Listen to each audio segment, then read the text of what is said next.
terbelah. Bayangkan kalau ozon itu bukan bocor, terbelah. Idza sama'un fatarat, terbelah. Maka meteor-meteor besar akan mengancam, menghunjam dunia. Hancur, terjadi ledakan besar.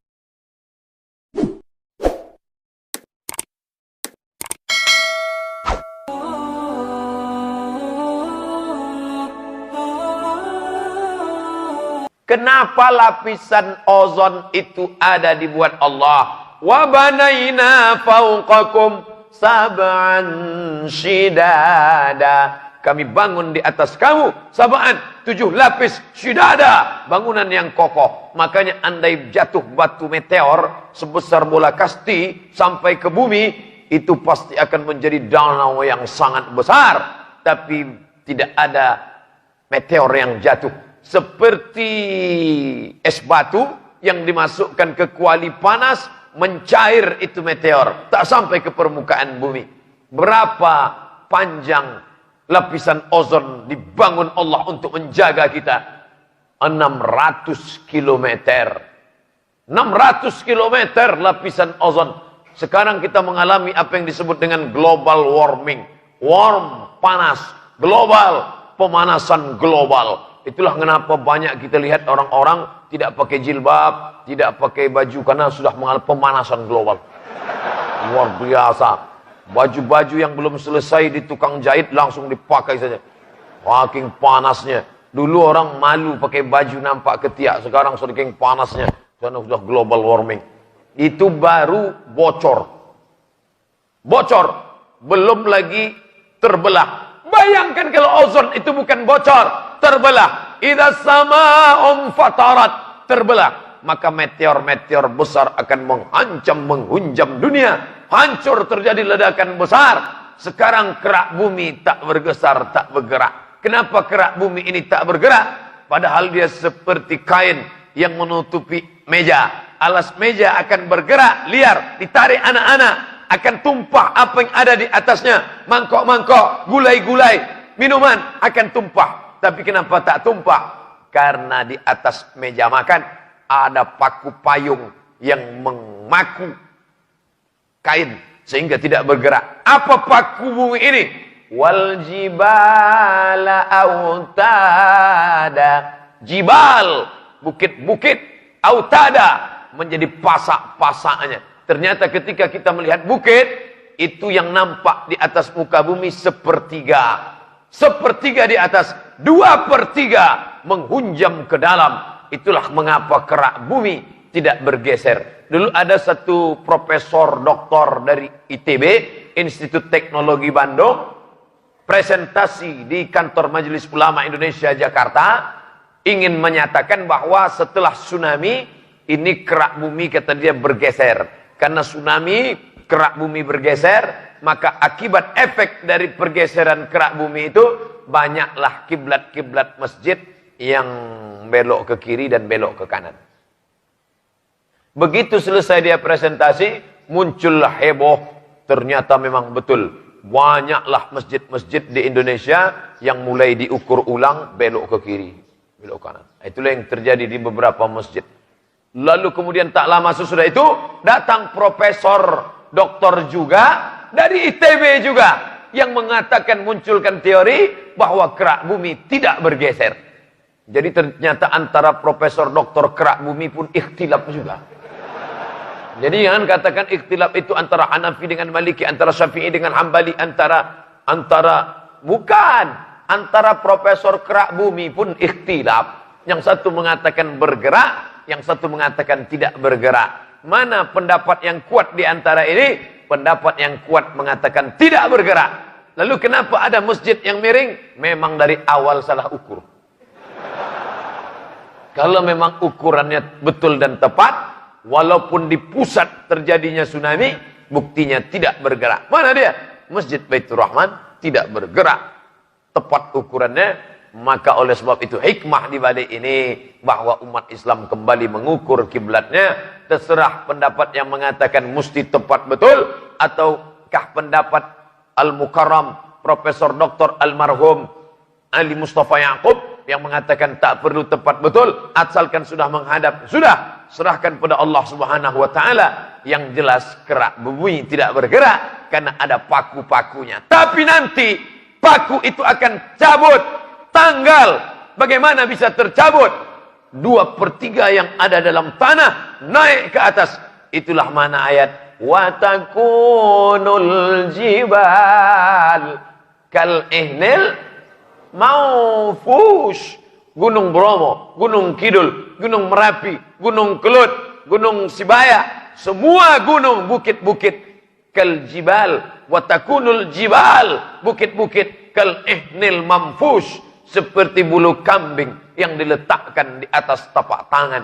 Orang Arab kalau mau buat baju musim dingin karena takut kedinginan, maka dibuatlah baju dari bulu kambing.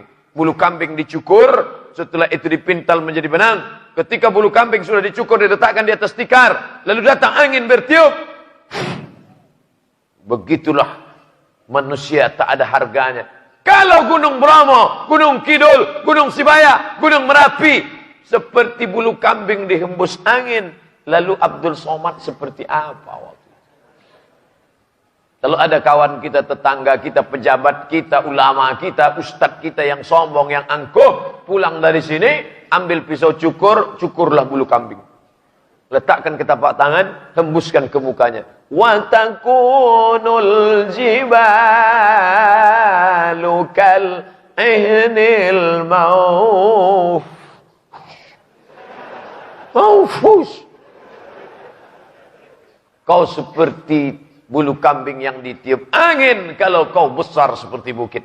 Andai kau sebesar Gunung Bromo, andai kau sebesar Gunung Kidul, andai kau sebesar Jabal Abi Qubais di Makkah, maka kau hanya seperti bulu kambing yang ditiup angin. Wa taran nasa sukara, kau pandang manusia itu seperti mabuk. Wa ma hum bisukara, mereka tidak mabuk. Walakinna azaballahi syadid, tapi azab Allah amat sangat keras, azab Allah amat sangat kuat. Beda iman orang Banda Aceh dengan iman orang yang hanya menonton TV. Dulu kata Steven Spielberg, kiamat akan terjadi 2012.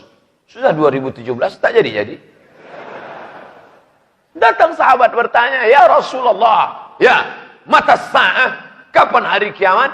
Nabi tidak menjawab. Nabi terus saja berikan tazkirah, tausiah. Mata sa'ah, kapan hari kiamat? Nabi tak menjawab.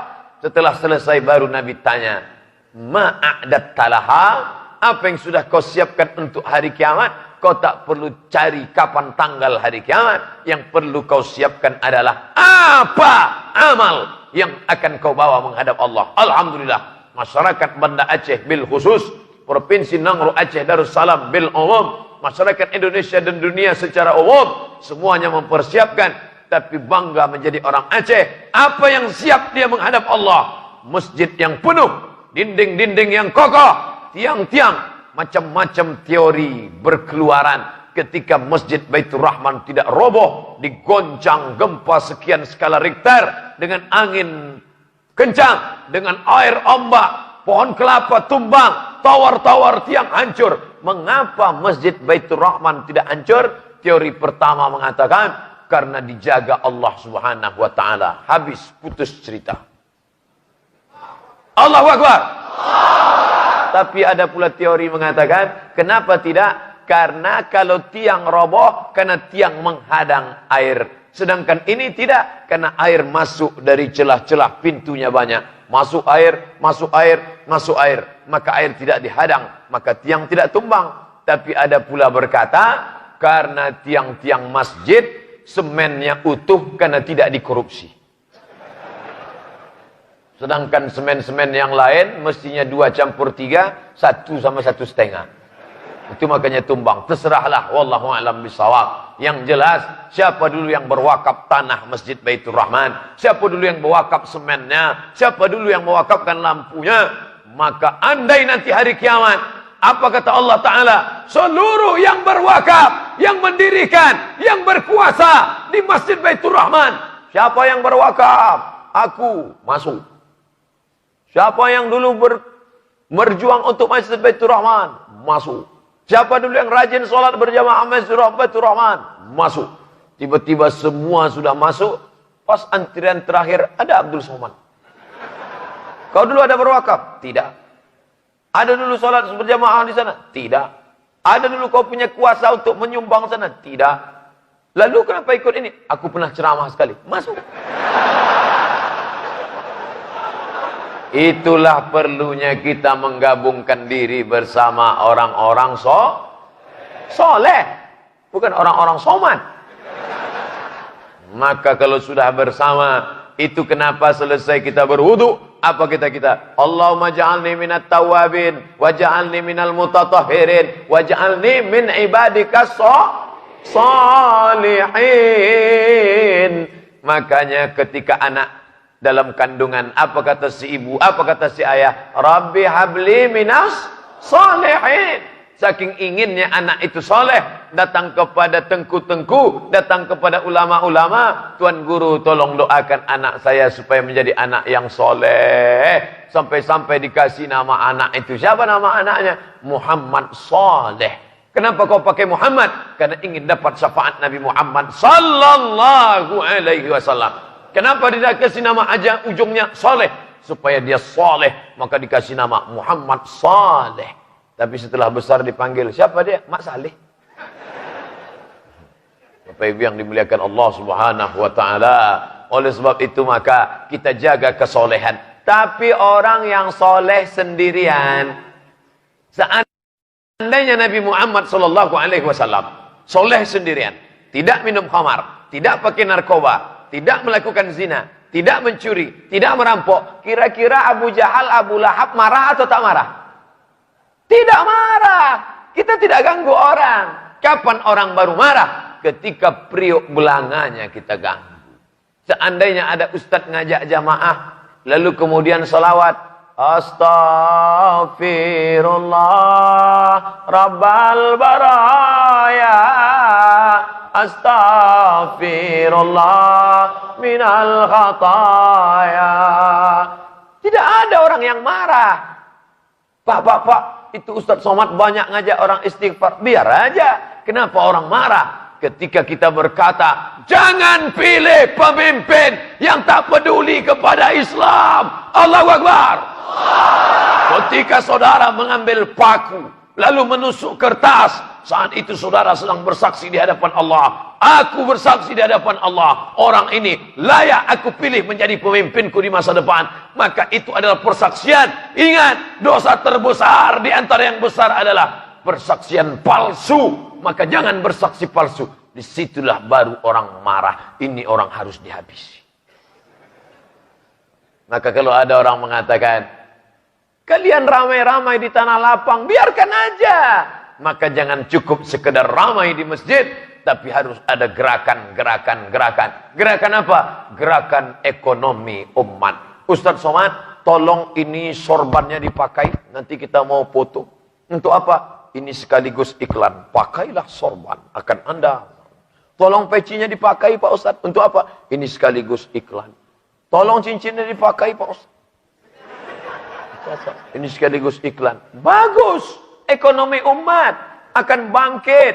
Masalah orang tersinggung dengan itu, ya terserah saja. Anjing menggonggong kafilah. Oh, jadi kau bilang anjing ya? Bukan begitu, Mas Bro. Bapak Ibu yang dimuliakan Allah Subhanahu wa taala, maka tablik akbar terus dibuat. Hadirkan para habaib, hadirkan para ulama. Di waktu yang sama tadi malam, Habib Jindan di Samalanga. Masya Allah, ulama kita tamat dari Darul Mustafa, tempatnya para habaib. Habib Omar bin Muhammad bin Salim bin Hafiz dari Yaman, alumninya datang, maka hadirkan. Saya biasanya zikir antar kelurahan kecamatan, malam tadi zikir internasional dari Thailand, dari Brunei Darussalam, dari pokoknya jauh lah, ramai semuanya mengumandangkan asma Allah Subhanahu wa taala. Sudah pukul 5, cepat betul waktu di Banda Aceh. Tadi malam ceramah 1 jam. Sekarang ceramah 30 menit. Kertas yang mau dijawab nampaknya mau 30 menit lagi. Lebih lagi. Masya Allah. Saya akan jawab nanti waktu 5.10 kita berhenti dengarkan pembacaan ayat-ayat suci Al-Quran.